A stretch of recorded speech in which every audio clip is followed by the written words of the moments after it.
All right, let's talk about the media this year and next year. Who better than our pal Bernie Goldberg, who runs BernardGoldberg.com? Bernie is a simple man. Not as simple as I am, but he's simple. Just look at him and you can tell. There's not enough makeup in the world that can hide the simpleness.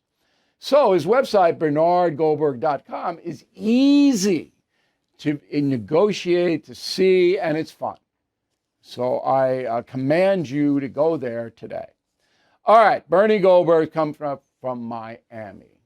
So I asked you to give me the three media highlights, three good things they did this year. Go. Let me first, very briefly, you said what's going on at CNN? It's in their DNA.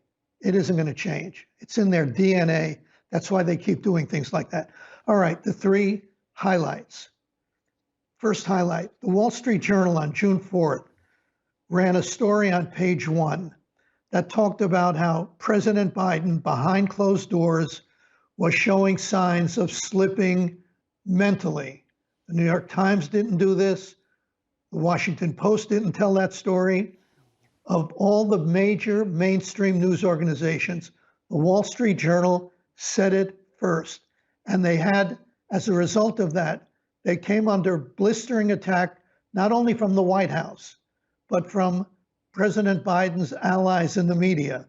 Except 3 weeks after they ran the story, Joe Biden had a meltdown on national television during the presidential debate, vindicating the Wall Street Journal's story. So I give that number one on my list, and hats off, tip of the hat to the Wall Street Journal.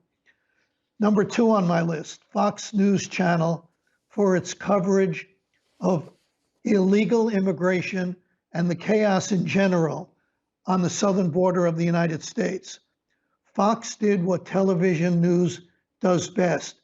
Didn't simply tell you what was going on. It took you there and showed you people literally sneaking into the country on live television. CNN wasn't doing that. MSNBC sure as hell wasn't doing that. Fox deserves credit because it did do that. And by the way, these highlights are a mirror image of the lowlights I'm going to tell you about in a minute or two. The third thing on my list of highlights, the rise of independent journalism in the United States. People like you, Bill, people like me, we can have conversations that are longer than sound bites, where you can say just about anything you want as long as it makes sense. And the most important thing from my point of view, you can say things where you don't have to worry about being canceled. Because if you said the same things on NBC, ABC, CBS, or even the cable channels, some of the things I've said would get me canceled. But you can say it as an independent journalist, and I think that's very important. The rise of independent journalism is a major item of importance as far as the media is concerned. Yeah, and it's taken on more momentum as well. Okay, right. Now we only have time for three lowlights, and there are about 3,000 of them. That's right. So which ones did you pick? All right, I said they're a mirror image of my highlights. The number one on my list of lowlights, the failure of the national news media to show any curiosity about President Biden's mental condition. I mean, there were video clips of him wandering off into the forest and not knowing where he was going.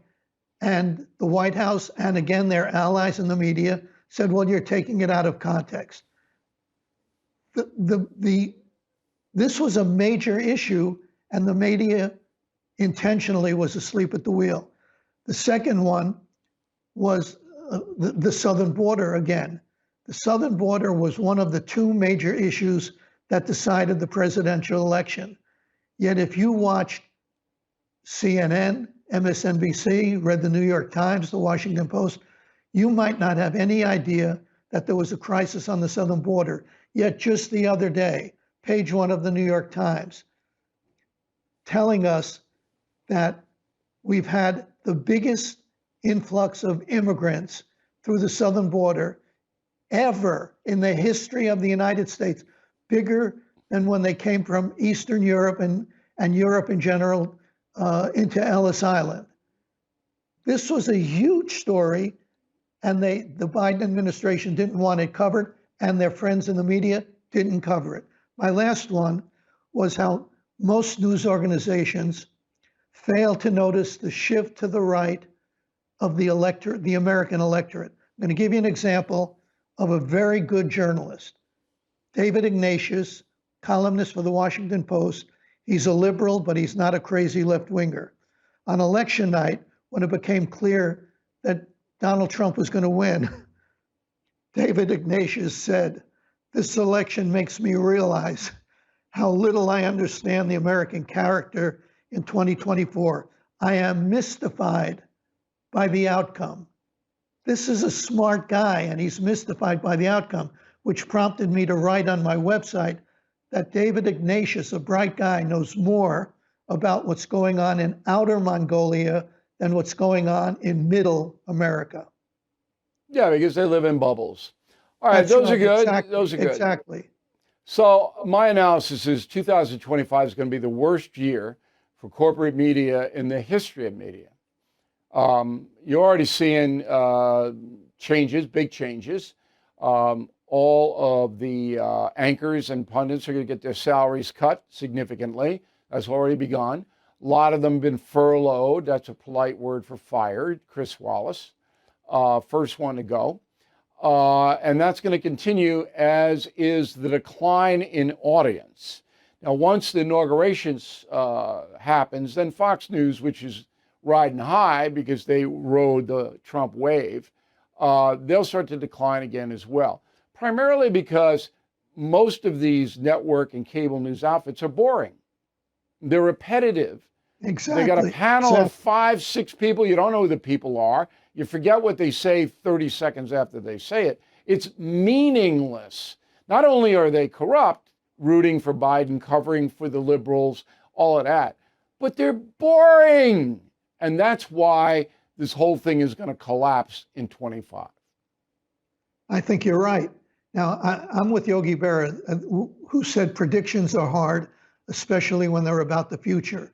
But this one, I'll go so far as to predict that the decline in mainstream media is going to continue in 2025. The 3 major TV networks, ABC, NBC, and CBS, they've been in decline for decades, and they are an idea whose time has come and is gone. They're finished. They are gone. Cable news isn't far behind. CNN, I'm with you. I don't know what's going to happen with CNN. MSNBC has been spun off by its parent company, and they may turn out to be, who knows? I have no idea if they're going to exist next year. Fox is doing well and will continue to do relatively well, but the future, Bill, is in independent journalism. People, you know what the average age of the Fox viewer is? 69 years old. Yeah. And network news is the same. People under 50 aren't watching cable. They're not watching network news. They're getting their news from TikTok, from Reddit, from places I never heard of. I'm not saying that's a good thing, but it does say it's a reality. It's the reality. That's why we're on YouTube. That's why the No Spin News is on YouTube, and we've increased our audience tenfold. All right, so I hope you have a happy Hanukkah, and it will be happy for Mr. Goldberg if everyone goes to bernardgoldberg.com. I'd appreciate that. Yeah, it brings Bernie joy. All right, it's a charitable thing that we're doing here to go to the website. And in this season of Christmas and Hanukkah, I mean, come on. How about that? That's a pretty good pitch, right? You're killing me. We appreciate it. We're going to check in early in next year with you, Bernie, and you have a good one. Best of the family, okay? I'll see you at Joe's. I'll see you at Joe's, I hope. Yeah, Joe's is a crab place, stone crabs in Miami that Bernie and I hang with, and then we get ejected when we get rowdy. Thank you for watching. Make sure you subscribe to my YouTube channel and follow me on X. Look for @Bill O'Reilly.